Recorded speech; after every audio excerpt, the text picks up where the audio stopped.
Dios les bendiga en este día. Me alegra mucho saludarles una vez más.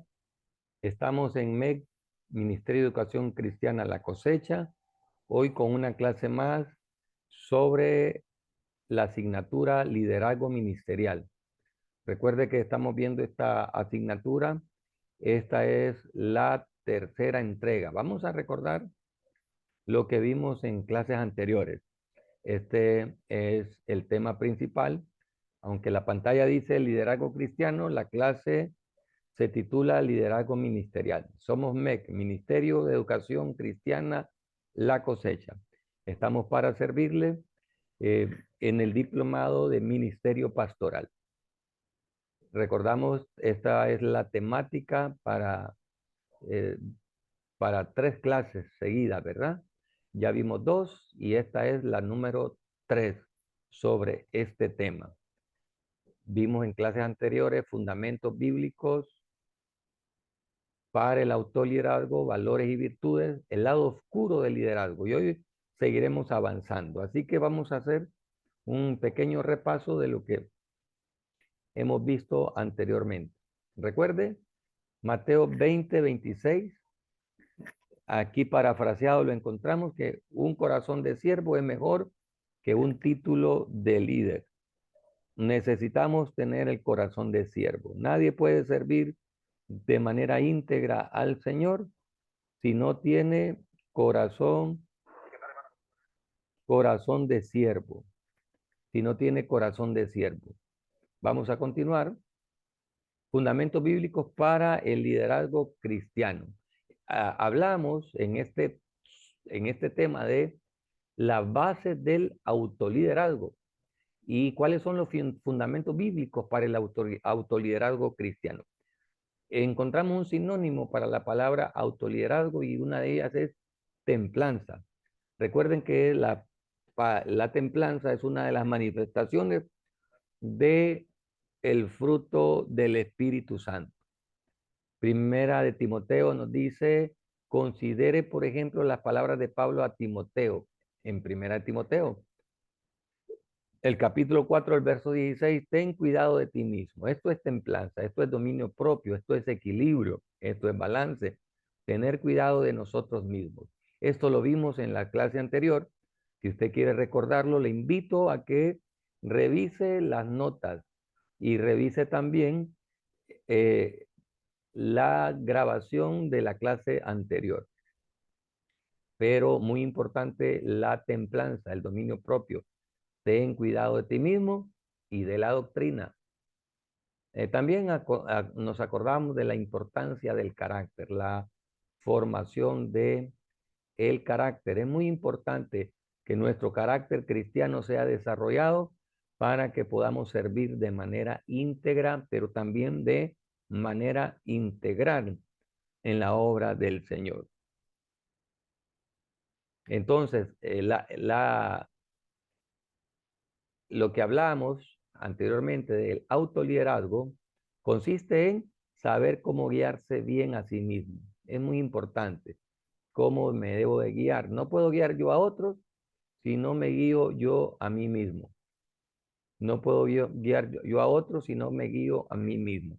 Recuerde que las características que encontramos aquí en 1 Timoteo 3, palabra fiel, si alguno anhela obispado, buena obra desea. Nos recordamos de la clase anterior y mirábamos las características del obispo, del ministro de Dios, del superintendente, de un anciano, de un pastor.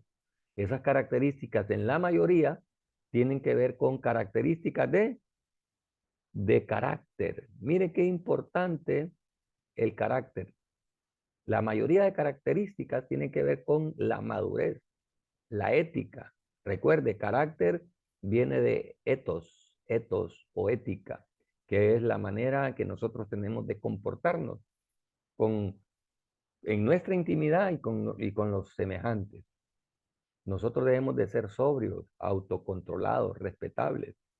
Entonces, una de las cualidades superiores que debe tener un ministro de Dios es la madurez de carácter. Y eso lo combinamos con esto, saber cómo guiarnos a nosotros mismos, o sea, templanza. No hagas nada inclinándote a un lado, decía Pablo a Timoteo. No hagas nada inclinándote a un lado. Vemos por aquí también, 2 Corintios 3:18. Vamos a ver, le voy a dar 30 segundos para que usted lea este pasaje y lo memorice. Vamos a ver, cuente. 1, 2, 3.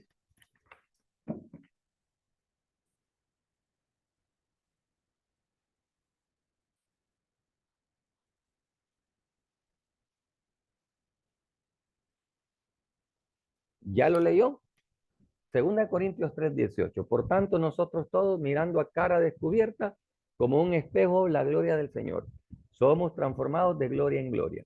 ¿Cómo vamos a mirar a cara descubierta? Recuerde, ¿cómo vamos a mirar a cara descubierta? ¿Se acuerda de lo que vimos en la clase anterior? ¿Qué parte es esta? Esta imagen, la fuente de bronce o el lavacro. Y esto simboliza la única manera de mirarnos nosotros como en un espejo es a través de la palabra. El lavacro o la fuente de bronce reflejaba el rostro de quien estaba ahí lavándose. Eso simboliza la palabra de Dios. Estamos viendo este proceso de transformación e indica que estamos siendo transformados. ¿Y qué es lo que va a fortalecer nuestra transformación? La palabra de Dios. Indica que estamos siendo transformados a la imagen del Señor. En otras palabras, hay una meta, hay un modelo, es la transformación a semejanza de Cristo. El fin último del cristiano es este. ¿Cuál es el fin último del cristiano? Esto que vemos acá. Esto. La transformación a semejanza de Cristo. Es ese el fin último del cristiano. La transformación a la imagen de Cristo. ¿Está usted dispuesto a ser transformado en la imagen de Cristo? Esa es la gran aspiración, en que, según el autor, una que desde mi perspectiva parece casi imposible ser transformado a la imagen de Cristo, pero progresivamente. Entonces hay tres elementos que debemos de entender en esto de la transformación. Número uno, el contexto de comunidad. La transformación debe ser tal que nosotros debemos de buscar una transformación con relación a la comunidad.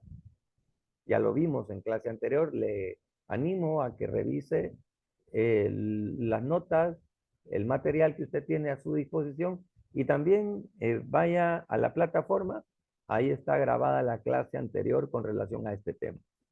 Debemos de tener autenticidad, debemos de enfocarnos en Dios. Otro tema muy importante que vimos en la clase anterior fue esta, valores y virtudes. Entonces dimos la diferencia entre valores y virtudes y entendimos que los valores es esos elementos que tienen que ver con la comunidad y las virtudes son los elementos que tienen que ver con uno mismo. Y si usted recuerda, llegamos a la conclusión de que así como es difícil delimitar los sinónimos o los conceptos de ética y moral, porque son tan parecidos y se unen tanto, igual de difícil es tener la diferencia entre valores y virtudes. Y vimos también, si usted recuerda, las dimensiones éticas de la virtud y vimos la diferencia en este cuadro comparativo entre valores y virtudes. Y también vimos este elemento muy importante, el lado oscuro del liderazgo, o sea, las partes negativas de un líder. ¿Y cuáles son esas partes negativas? Un líder compulsivo. ¿Qué significa un líder compulsivo? Un líder arrebatado, que hace las cosas a la ligera, sin pensarlas. Es explosivo. Al ser impulsivo también es explosivo. Como decíamos en clase anterior, es mecha corta, falto de paciencia, pero también un líder narcisista. Y tristemente, estimados consiervos de Dios, uno de los grandes problemas del ministerio del siglo XXI es que está desarrollando el liderazgo narcisista.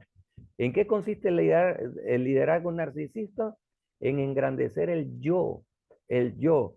Mientras la Biblia dice, ya no vivo yo, ya no vivo yo, mas Cristo vive en mí. Y lo que ahora lo vivo en la carne, lo vivo en la fe del Hijo de Dios. Mientras la palabra nos llama a este elemento de morir a nosotros mismos, ese es el orden divino, el orden de Dios, el orden bíblico. Morir a mis deseos, morir a mi carne. Eso es lo que Dios pide para el ministro de Dios.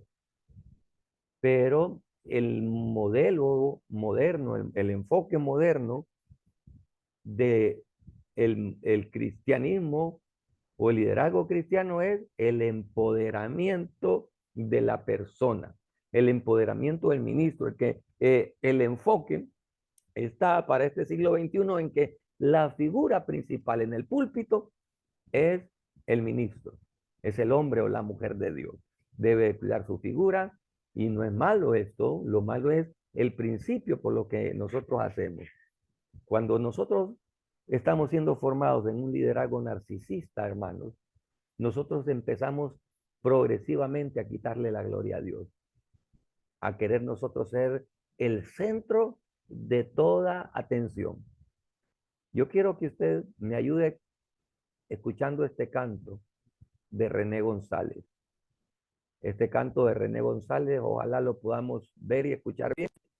Ojalá que en la grabación quede bien, pero recuerda este canto allá finales de el siglo pasado, allá por 98, 99, este canto. Oiga, qué importante. Un líder narcisista le quita la gloria a Dios. Un líder narcisista, orgulloso, empoderado, queriendo sobresalir él, se le olvida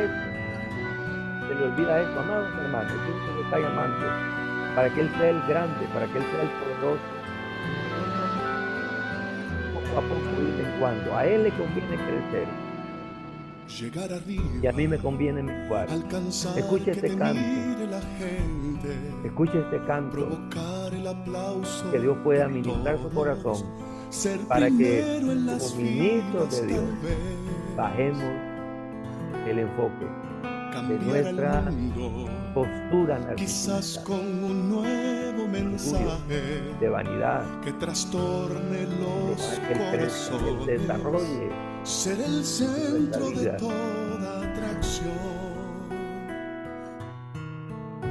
tener todo en la vida es parte del plan, ser amado y querido, respetado en verdad, todo es bueno en justa medida y razón.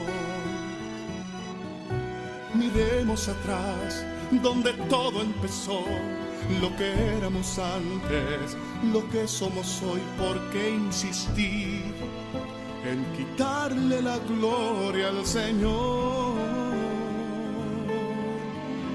¿De qué te vale alcanzar lo que quiera, que te aplauda la gente, si detrás del telón sigue sentado el dador de la vida, esperando que un día le presten atención?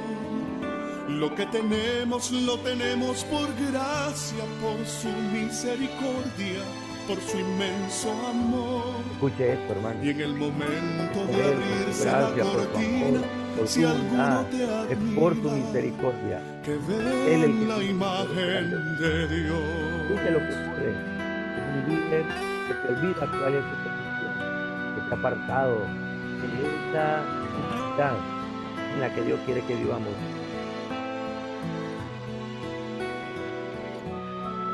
Señor, perdón si el aplauso o cualquier comentario me hayan movido a llevarme la gloria, mi Dios.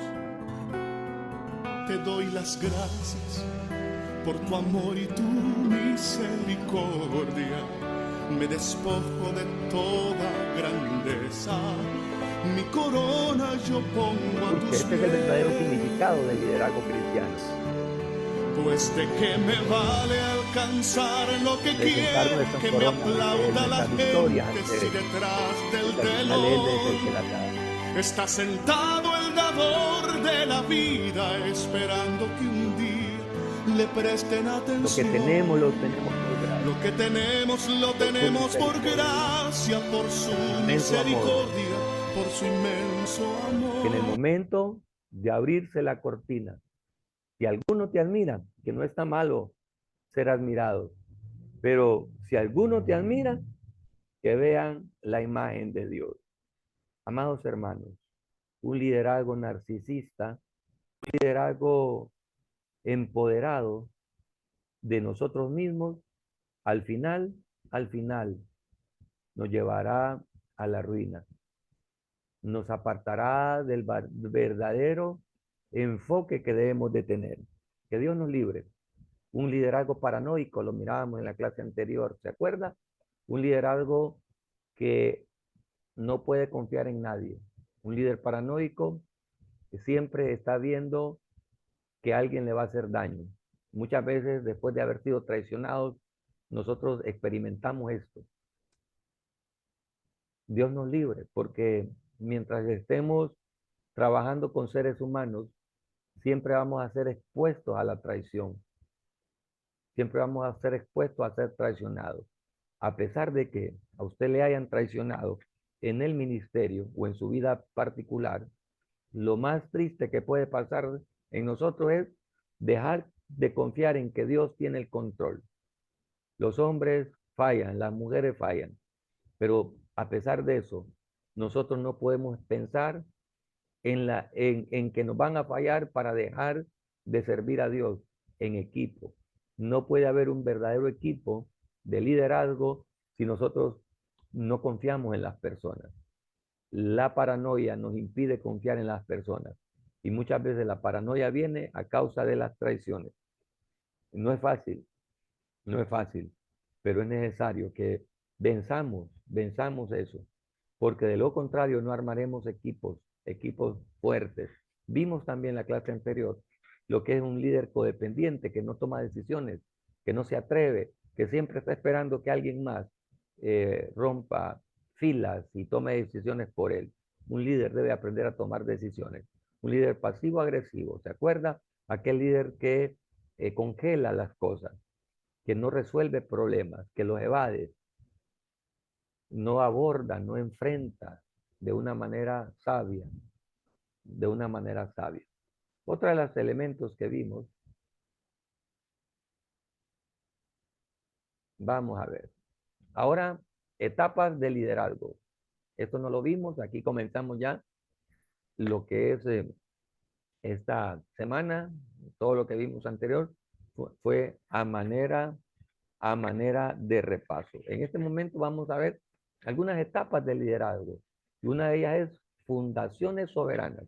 ¿En qué consiste este elemento de fundaciones soberanas? En entender, escuche bien esto, muy importante, en entender que es Dios el que elige, Dios es el que escoge, Dios es el que llama al hombre o a la mujer que Él tiene predeterminado para su servicio. Esas son fundaciones soberanas, la determinación de Dios para escogernos en el tiempo preciso. A Josías, Dios lo llamó cuando él tenía 8 años. A Ezequiel, Dios lo llamó cuando tenía aproximadamente 30 años al trabajo en la obra. Pero a Moisés, Dios lo llamó cuando tenía 80 años. 75 años tenía Abraham cuando Dios le dijo, sal de tu tierra y de tu parentela. ¿Verdad? Entonces Dios es soberano para llamarlo en el lugar que Él quiera, en el momento que Él quiera, en las condiciones que Él quiera, pero es Él el que llama. Es Él el que llama. Dios es el que hace el llamado. Dios es el que hace el don de decirnos, ven y sígueme. Ven y sígueme. Entonces, la soberanía de Dios para llamarnos depende absolutamente de Él. Ven y sígueme. Nosotros solamente debemos de agradecerle que fuimos llamados. Ahora, una vez siendo llamados, ¿Qué es lo que continúa? ¿Qué sigue después? Crecimiento de vida interior. Tan importante, hermanos, tan importante entender que juntamente con nuestro talento, también crece nuestra vida interior. Vamos a leer lo que dice ahí en la pantalla. ¿Me quiere ayudar? Vamos a leerlo juntos. ¿Está de acuerdo? Vamos a ver. Esta etapa inicial se centra en la obra de Dios de desarrollarnos en torno a dimensiones importantes de nuestro carácter. Entonces, el crecimiento de la vida interior está hablando de crecer de adentro para afuera, de adentro para afuera. No está hablando del desarrollo de nuestro talento, de nuestros dones, de nuestras bocas, de nuestras virtudes. Está hablando de nuestra vida interior. Y es ahí un elemento muy importante. Nosotros confundimos, oiga bien lo que le voy a decir, nosotros muchas veces confundimos talento con santidad, don con santidad.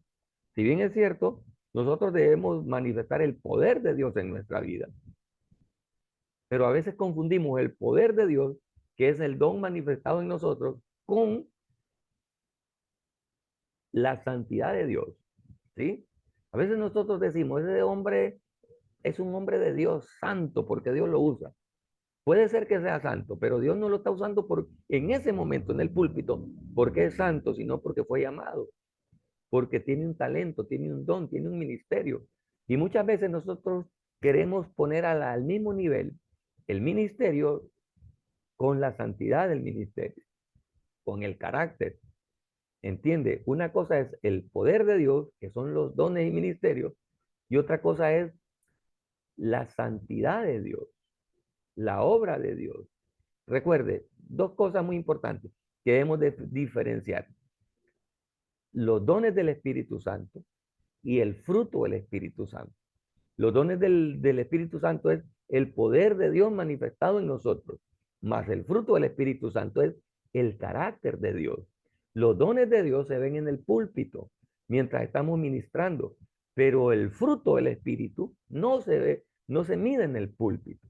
Repito, porque eso es muy importante y debemos de captarlo. El don de Dios, el don de Dios, los dones de Dios, aquellas dimensiones de dones que vemos en 1 Corintios 11, esos se miden en el púlpito, ¿sí? En el altar, mientras ministramos al Señor. Los dones de Dios, que es el poder de Dios obrando en nosotros, eso se mide en el púlpito. Pero a veces nosotros confundimos. Ahora bien, el fruto del Espíritu Santo, que es el carácter de Dios obrando en nosotros, ese no se mide en el púlpito. Ese se mide fuera del púlpito, en la vida diaria. ¿Cómo me comporto yo con mi esposa? ¿Cómo me comporto yo con mis hijos? ¿Cómo me comporto yo con las personas?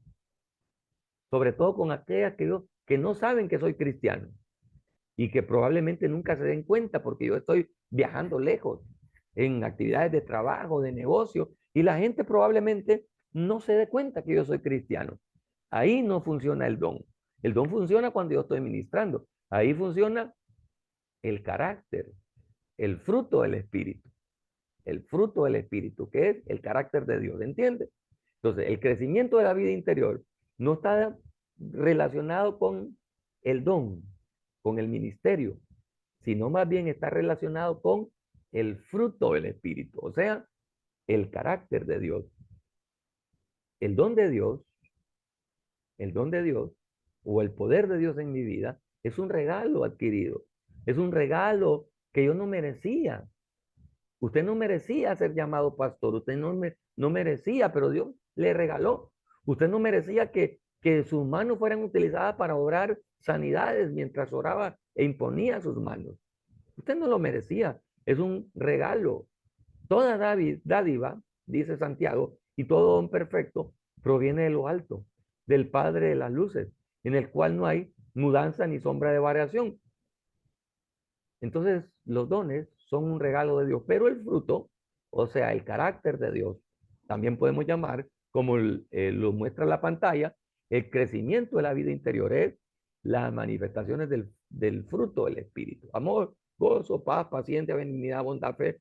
mansedumbre, templanza. Eso se cultiva a través del desarrollo de carácter. Y es eso lo que nosotros debemos de cultivar. Una persona puede tener 30 años de ser ministro de Dios, de ser cristiano, y manifestar el poder de Dios, pero aún no manifestar el carácter de Dios en su vida. Tenga cuidado, estimado siervo y consiervo de Dios, de usted solamente estar desarrollando el don de Dios, el ministerio que Dios le dio, sin desarrollar carácter, sin desarrollar el fruto, porque el don al fin y al cabo es gratuito y usted lo único que tiene que hacer es desarrollarlo, pero el fruto del Espíritu se consigue progresivamente. Y es ahí donde vamos con la siguiente etapa, ministerio de maduración. En esta etapa a menudo es donde los líderes comienzan a tener éxito. Y el éxito del líder puede superar la madurez de la vida interior. Miren, aquí está lo que estábamos hablando. ¿Qué ha sucedido en su vida? A veces nuestro nivel del don está tan arriba, nuestros dones, tenemos la capacidad de obrar milagros, de profetizar, de tener palabras de ciencia, palabras de sabiduría, pero tenemos muy poco carácter. Rápido nos enojamos, rápido guardamos rencor. O algunas personas, a pesar del don que tienen, están cometiendo cosas que desagradan a Dios, cometiendo pecado, a pesar de que tienen el don. Usted se asombraría de ver tanta gente con llamado de Dios, sirviendo en la obra de Dios, pero viviendo una vida de segunda mano, una vida oculta, porque desarrollan el don, desarrollan el ministerio, pero no desarrollan el carácter, no crecen en la vida interior. Que Dios nos ayude. También tenemos que tener maduración en la vida. ¿En qué consiste este elemento de maduración en la vida? Es la cuarta etapa del liderazgo. Esta es una etapa en la que se reconoce que Dios está obrando en la vida del líder para volver a centrar su atención en las dimensiones de crecimiento de la vida interior. Es ahí la maduración de la vida, es en ese momento que nosotros medimos cuánto hemos crecido. Si el nivel del don está a la altura de nuestro nivel de comportamiento, de carácter, de templanza, de dominio propio, de paciencia, de benignidad, de bondad, de mansedumbre. Que Dios nos ayude, hermanos.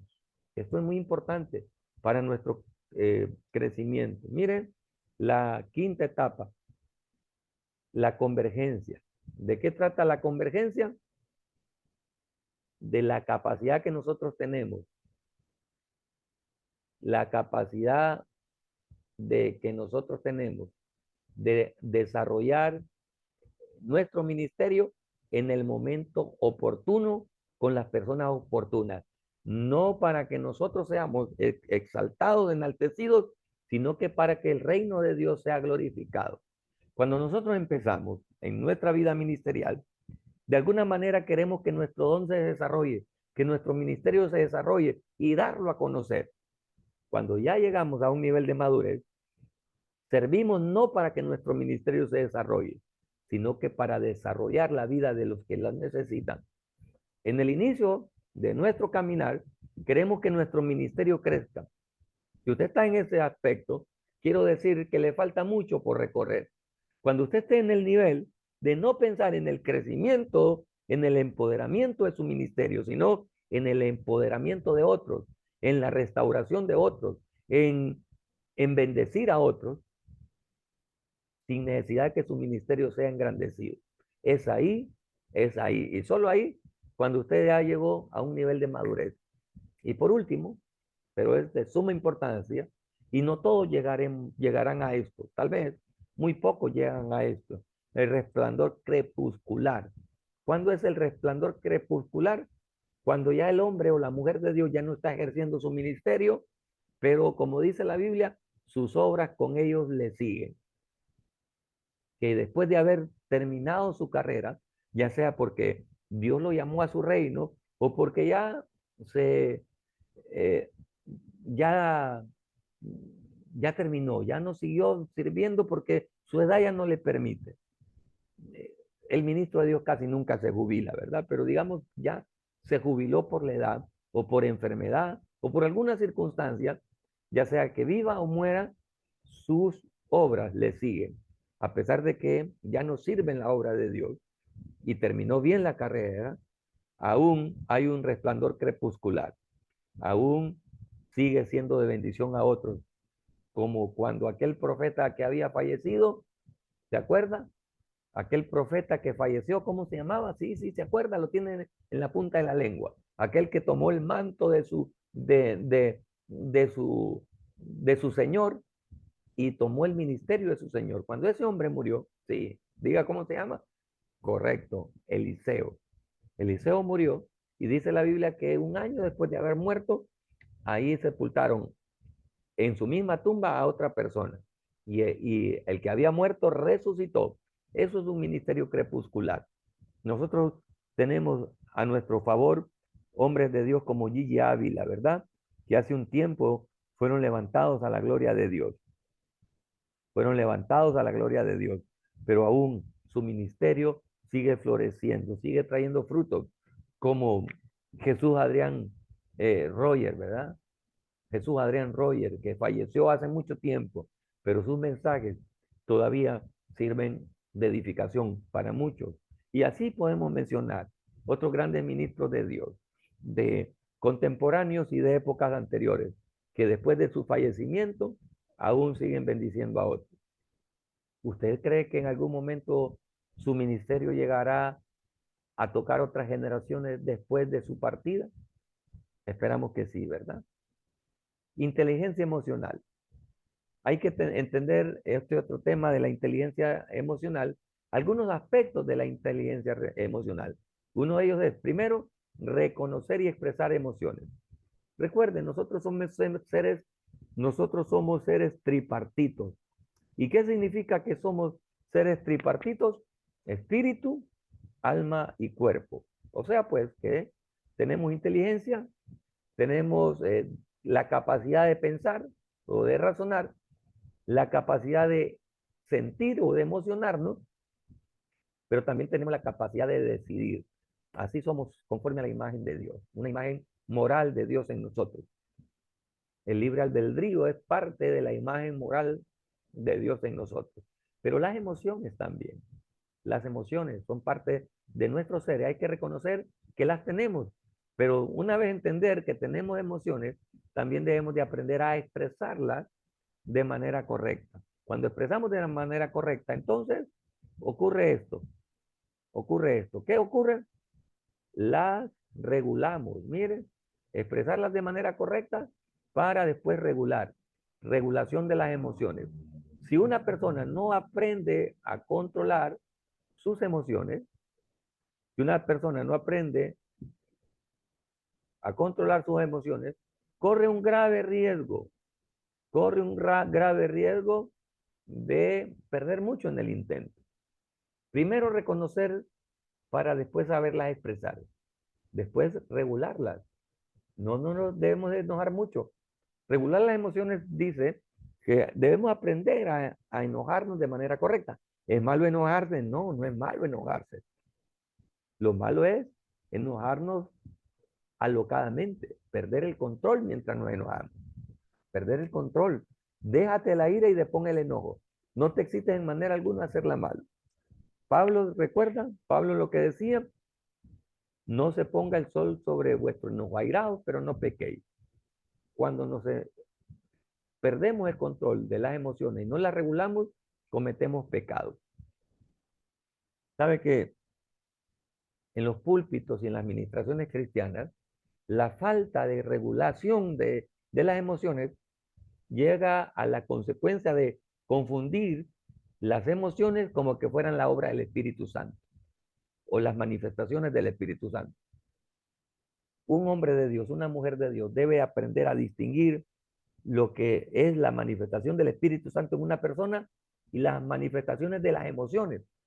Pero en nuestros púlpitos cristianos no distinguimos la mayoría de veces cuando es una manifestación del Espíritu Santo y cuando es una emoción no regulada, no regulada. Yo sé que el Espíritu Santo se mueve, yo sé que el Espíritu Santo obra poderosamente, pero también sé que muchas veces confundimos nuestras emociones, nuestro gozo desmedido, no dirigido por el Espíritu Santo, sino dirigidos por nuestras emociones no reguladas, las confundimos y le atribuimos al Espíritu Santo cosas que en realidad son de nuestras emociones no reguladas. Por lo tanto, debemos de aprender a utilizar las emociones. ¿Se imagina un hombre enemigo de Israel en el tiempo post-exílico? Vamos a ver, como estamos aprendiendo la Biblia, recuérdeme usted ahí quién fue ese hombre enemigo del pueblo de Israel, del pueblo judío más que del pueblo de Israel, post-exílico, que lo quiso destruir. ¿Recuerda? Ese hombre no supo utilizar sus emociones. Y el no saber utilizar sus emociones lo llevó a la horca. Más sus contrincantes, sus oponentes, aquel hombre sabio que se sentaba allá en la puerta del palacio, no estoy diciendo nombres, no estoy diciendo nombres para que usted medite de quién estoy hablando. Y aquella princesa, aquella mujer estrella, se llamaba Estrella, y se le cambió nombre. ¿Sí? ¿Se acuerda de quién le estoy hablando? Ellos dos, la jovencita y su tío, supieron utilizar sus emociones. Se enojaron, pero no perdieron el control. Y como se enojaron sin perder el control, ganaron la batalla. Y su pueblo, el pueblo de Dios, que iba a ser destruido, no lo fue, porque utilizaron las emociones de manera correcta. Regularon sus emociones y las utilizaron para ganar la batalla. Muchos padres, muchos pastores, muchos hombres y mujeres de Dios pierden el control y comienzan a regañar de una manera incorrecta. Y pierden lo que pudo haber sido una ganancia, la pierden porque no supieron utilizar sus emociones. Nosotros a veces decimos, yo caigo mal porque digo la verdad. Quiero increpar un poco con esto. La mayoría de veces no caemos mal porque decimos, por decir la verdad, sino por decir la verdad de una manera incorrecta, porque no regulamos las emociones, porque hablamos de una manera explosiva y decimos la verdad, pero la decimos golpeada, la decimos sin sabiduría, la decimos sin la inteligencia y la madurez emocional que requiere el momento, requiere el momento. Entonces muchas veces no caemos mal precisamente porque decimos la verdad, sino porque la decimos de de una manera incorrecta, porque decimos la verdad de una manera incorrecta. ¿Cuántas veces hemos fallado? Mire, le voy a leer lo que dice Job, capítulo 38, verso 2. ¿Quién es ese que oscurece el consejo con palabras sin sabiduría? ¿A quién se refería Dios cuando dijo estas palabras? ¿Quién es ese? ¿Quién eres tú para dudar de mi sabiduría si solo tonterías has dicho? Ay, mire qué horrible. Así pasa cuando nosotros no utilizamos nuestras emociones. Le estoy leyendo la, la versión parafraseada. Dios le respondió a Job desde la tormenta. ¿Quién eres tú para dudar de mi sabiduría si solo tonterías has dicho? Mire, qué duro, ¿verdad? Qué duro. Entonces respondió Jehová a Job desde un torbellino. ¿Quién es ese que oscurece el consejo con palabras sin sabiduría? Cuando nosotros no utilizamos nuestras emociones de manera correcta, entorpecemos el consejo, oscurecemos el consejo. Qué terrible, ¿verdad? Que en vez de ayudar, dañemos. ¿Quién es este que pone en duda mi sabiduría con palabras tan ignorantes? Mire, utilicemos las emociones de manera correcta. Algo muy importante que también debemos entender es la inteligencia intrapersonal y la inteligencia interpersonal. Debemos de distinguir entre intrapersonal e interpersonal. Dentro de las inteligencias múltiples que encontramos en la psicología, encontramos estas dos inteligencias. Ahora son 8, antes eran 7, porque se incluyó ahora esta otra, la intrapersonal. ¿Cuál es la inteligencia interpersonal? La capacidad que nosotros tenemos para tratar con las demás personas. Eso es la inteligencia interpersonal. Esa habilidad que Dios nos da para poder tratar con otros de una manera efectiva.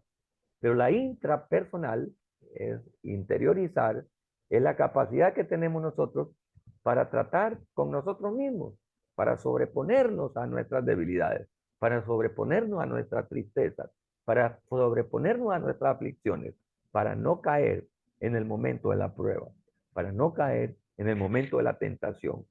Pero ¿cómo vamos a encontrar inteligencia intrapersonal cuando nos acercamos a Dios? Cuando conocemos a Dios. ¿Cuáles son las fuentes de la inteligencia emocional? Hay dos fuentes. La primera es heredada por nuestro ADN, heredada por nuestros fenotipos. Esas están implícitas en nosotros, son intrínsecas a nosotros. Pero hay otra fuente para desarrollar nuestra inteligencia emocional y es la más importante. ¿Cuál es? ¿Cuál es esa fuente? La obra del Espíritu Santo en nosotros a través de la palabra. Esa es la verdadera fuente. Es muy importante. Recuerde, nosotros somos seres emocionales. No es malo las emociones. Lo malo es no controlarlas. No controlar las emociones de manera correcta. Usted quiere convertirse en un líder exitoso. Aprenda a controlar las emociones. Aprenda a interiorizar bien. Pero solo lo va a hacer a través de la obra del Espíritu Santo, mediante la palabra, que fortalece su vida, que fortalece su corazón. Vamos a ver algunas competencias. ¿Qué es competencia? Vamos a ver, ¿usted sabe el concepto de competencia? No está hablando de guerra, de lucha. La competencia, desde el punto de vista de formación profesional, se refiere al conjunto de capacidades, conjunto de talentos, conjunto de virtudes que nosotros tenemos. Las competencias es todas esas capacidades, las capacidades que nosotros tenemos. Entonces hay competencias o capacidades personales. Dentro de las personales está la autorregulación o el autocontrol o el autodominio. Y 3 de esas capacidades personales en el categoría de autorregulación está el autocontrol, la integridad y la escrupulosidad. El autocontrol es dominio propio, de la que ya hablamos y no vamos a detenernos más porque usted ya lo tiene. El autocontrol es la capacidad que tenemos dada por Dios a través de el fruto del Espíritu que se desarrolla en nosotros, esa capacidad para estar serenos, para no ser impulsivos, no ser impulsivos. Un líder verdadero de Dios no es impulsivo. ¿Qué le pasó al hombre más manso de la tierra? ¿Qué le pasó? ¿Se acuerda quién era el hombre más manso de la tierra? ¿Pero qué le pasó a ese hombre manso? Un momento de impulsividad. Le cerró las puertas para entrar a la tierra prometida. ¿Se acuerda quién es, verdad? La integridad. La integridad. La integridad es la capacidad que tiene un hombre, una mujer de Dios de ser confiable. Eso es ser íntegro. La capacidad de ser confiable. Que otros puedan descansar en que nosotros no le vamos a fallar tan fácilmente. Si bien es cierto, todos estamos expuestos a fallar, pero un hombre íntegro, a pesar de que está expuesto a fallar, procura ser confiable. La iglesia necesita hombres confiables. Los pastores necesitan hombres confiables. Los pastores necesitan ser hombres confiables. Ser hombres confiables. ¿Y cómo se consigue esa confiabilidad, o sea, integridad? Cuando desarrollamos nuestro carácter, nuestra ética, nuestra ética. Y no es fácil, eso no se logra de la noche a la mañana.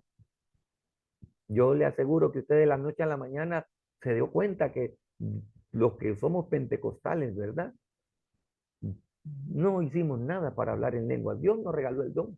No hicimos nada para profetizar. Dios nos regaló el don. Pero ¿cuánto ha costado llegar a tener templanza, dominio propio, para tener paciencia? ¿Cuánto le ha costado, verdad? Eso se logra progresivamente. Eso se logra progresivamente desarrollando nuestro carácter. Es tremendo, ¿verdad? La escrupulosidad. ¿Qué es la escrupulosidad? Qué difícil es esa palabra de mencionar. Es la capacidad que nosotros tenemos para trabajar duro en la obra de Dios o en el medio ambiente. Trabajar para proyectarnos con metas. Un verdadero líder de Dios debe tener metas, también debe tener innovación. Pero esas innovaciones, es muy importante, esas innovaciones, óigame bien, hay que enfatizar esto, deben estar en base a la palabra. Nosotros podemos innovar en algunos programas de trabajo, pero no en la doctrina. La doctrina ya no se innova. La doctrina ya está y debemos de cuidarla. Y cuando innovemos en algo, en la obra del ministerio, debemos de tener el respaldo de la palabra. No podemos innovar algo que la Biblia dice que no hay que hacerlo. Esa innovación es mala, es pecada, y es pecado y va contra la voluntad de Dios. La innovación debe estar respaldada por la palabra y no en la doctrina, porque ya está dada, sino en algunos métodos que la palabra nos lo permite. Adaptabilidad, ser flexible al cambio. Por ahí dicen los de marketing que lo único que permanece es el cambio, ¿verdad? Pero esos cambios deben de ser controlados por la escritura. ¿Qué la Biblia dice? Hay cosas que no las vamos a cambiar y debemos de ser radicales. No debemos de cambiar. Ser flexible no significa que voy a aceptar el matrimonio igualitario, ni la ideología de género, porque eso está en contra de la palabra. En eso no podemos ser flexibles, pero sí podemos ser flexibles en la estrategia de evangelismo. Óigame bien, sin mutilar el evangelio. Podemos ser flexibles y adaptabilidad en las estrategias del evangelio sin mutilar el evangelio. Este es un acto, una forma de la flexibilidad, adaptarnos al cambio, utilizando las redes sociales para que usted en otro país, en otra ciudad y en otro horario diferente al que se grabó esta clase, usted esté recibiendo y aprendiendo y compartiendo. Eso es ser adaptable, es ser flexible, pero el mensaje no es flexible. Siempre se predica la verdad, con amor. Mire qué importante. Otro elemento muy importante. Otras competencias. Vimos aquí estas competencias. Personales de autorregulación, autocontrol, integridad, escrupulosidad, innovación, adaptabilidad. Competencias personales que tienen que ver con la motivación. Solo las vamos a enlistar. Unidad de logro, compromiso, iniciativa, optimismo. ¿Sí?